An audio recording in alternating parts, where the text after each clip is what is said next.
नमस्कार, मैं महेश मान क्रिप्टो काउंटर पर आपका स्वागत है। बाजार में लेवरेज पोजीशन तेजी से कट रही हैं और गिरावट बढ़ रही है। कोई मैक्रो ट्रिगर नहीं है और खासतौर पर अमेरिका में कानून में देरी से डर बढ़ रहा है। सप्ताह की शुरुआत क्रिप्टो बाजारों के लिए उदासी भरी रही और गिरावट भरी रही। बाजार में चलते हैं, देखते हैं शाम के 6 बजे क्या स्थिति थी। बिटकॉइन करीब 75,500 से 70,000 डॉलर के बीच ट्रेड कर रहा है। बीते 24 घंटे में 6% के आसपास की गिरावट है। 80,000 डॉलर अब बहुत मजबूत रेजिस्टेंस हो गया है। अगला सपोर्ट 70,000 से 73,000 डॉलर के जोन में है। कम लिक्विडिटी है और लेवरेज लिक्विडेशन से डाउन ट्रेंड बना हुआ है। इथेरियम 2200 से 2300 डॉलर के बीच में है। 2400 डॉलर से नीचे फिसल गया है, जो एक महत्वपूर्ण स्तर था। अगर 2200 टूटता है तो दबाव फिर बढ़ेगा। ऊपर की तरफ 2500 एक बड़ा रेजिस्टेंस दिखाई दे रहा है।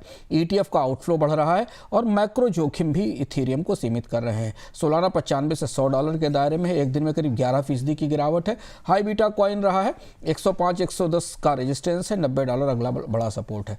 कुल क्रिप्टो मार्केट कैप अब गिरकर 2.6 ट्रिलियन डॉलर के आसपास आ गई है। लिक्विडेशन 79% बढ़े हैं।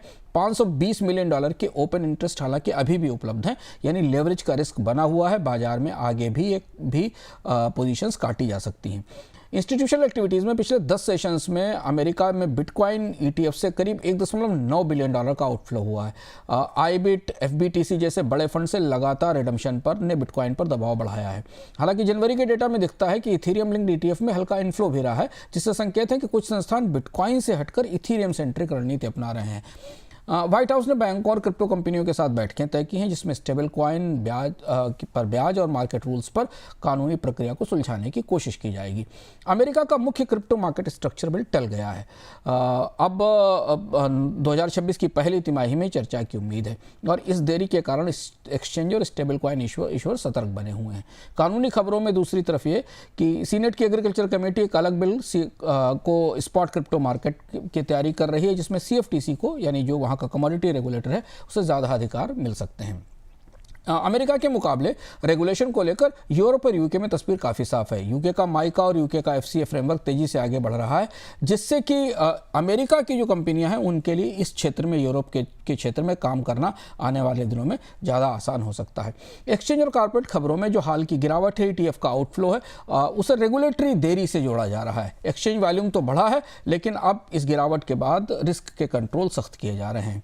इधर अमीरात में से जुड़ी एक फर्म ने वर्ल्ड लिबर्टी फाइनेंशियल में, जो कि ट्रंप की कंपनी है, इसमें 500 मिलियन डॉलर देकर 49% हिस्सेदारी खरीदी है। ट्रंप परिवार के इस वेंचर में इस निवेश के बाद राजनीतिक और बाजार में पारदर्शिता के सवाल उठते दिखाई दे रहे हैं। डिफाई स्टेबल कॉइन में EU और UK में डिफाई की मौजूदा फाइनेंशियल नियमों पर काम चल रहा है। DLT पायलट और सैंडबॉक्स मॉडल की तैयारी है, ताकि सबके लिए एक जैसे नियम बनाए जा सकें। अमेरिका में जीनियस एक्ट जैसे प्रस्ताव स्टेबल कॉइन को बैंकों के और करीब ला सकते हैं। थोड़ा ज़्यादा ट्रांसपेरेंसी होगी और ऑफशोर विकल्प सीमित होंगे। एशिया और MENA में लोकल करेंसी स्टेबल कॉइन और UAE जैसे फ्रेंडली फ्रेमवर्क डिफाई टीमों को आकर्षित कर रहे हैं। हालांकि मनी लॉन्ड्रिंग को लेकर निगरानी खासी सख्त है। रिटेल सेगमेंट में फीड और गियर इंडेक्स 14 पर है। ये एक्सट्रीम फियर का, सबसे ज़्यादा डर का संकेत देता है और इतिहास बताता है कि ऐसे लेवल या तो आखिरी झटके पर या लंबी साइडवेज की चाल से जुड़े हुए होते हैं। पिछले 24 घंटे में 520 मिलियन डॉलर के लिक्विडेशन के बाद ओपन इंटरेस्ट बढ़े हैं, यानी ट्रेडर अभी भी रिस्क लेने के मूड में दिखाई दे रहे हैं। रिटेल का ध्यान अब हाई बीटा अल्ट कॉइन से हटकर stable coin yield, real world assets tokenisation और इंफ्रास्ट्रक्चर टोकन्स की तरफ जा रहा है। अगले 24 से 48 घंटे का आउटलुक यह है कि अगर ETF के आउटफ्लो जारी रहे, अमेरिका का डेटा कमजोर आया, तो बिटकॉइन फिर 70,000 डॉलर से नीचे का स्तर भी टेस्ट कर सकता है। आज की क्रिप्टो विजडम में थोड़ा विस्तार से समझते हैं कि क्रिप्टो बाजार में मंदी इतनी लंबी क्यों हो गई है। पिछले साल के आखिरी तिमाही से, अगर कैलेंडर ईयर माने, तो उसके बाद से क्रिप्टो में गिरावट चल रही है। सबसे बड़ी वजह है कि बिटकॉइन ETF से लगातार पैसे निकल रहे हैं। पिछले जैसे 10 दिनों में 1.9 बिलियन डॉलर का आउटफ्लो हुआ, जिससे बाजार में बिकवाली का जबरदस्त दबाव है। ज़्यादा लेवरेज है, कम लिक्विडिटी है, इसलिए थोड़ी सी स्पॉट सेलिंग आती है तो चेन लिक्विडेशन में बदल जाती है। अमेरिका में रेगुलेटरी अनिश्चितता है, कानूनों में देरी है, कई तरीके की अस्पष्टता है, जिससे कि अब बड़े निवेशक नया पैसा डालने से बच रहे हैं।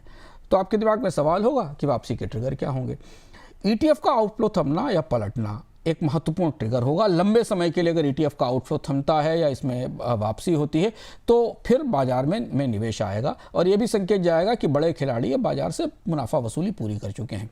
अमेरिका में क्रिप्टो और स्टेबल कॉइन नियमों की स्पष्टता की जरूरत है। अगर बैंक्स को और फंड्स को एक स्पष्ट रूल बुक मिलती है तो संस्थागत पैसा वापस आ सकता है।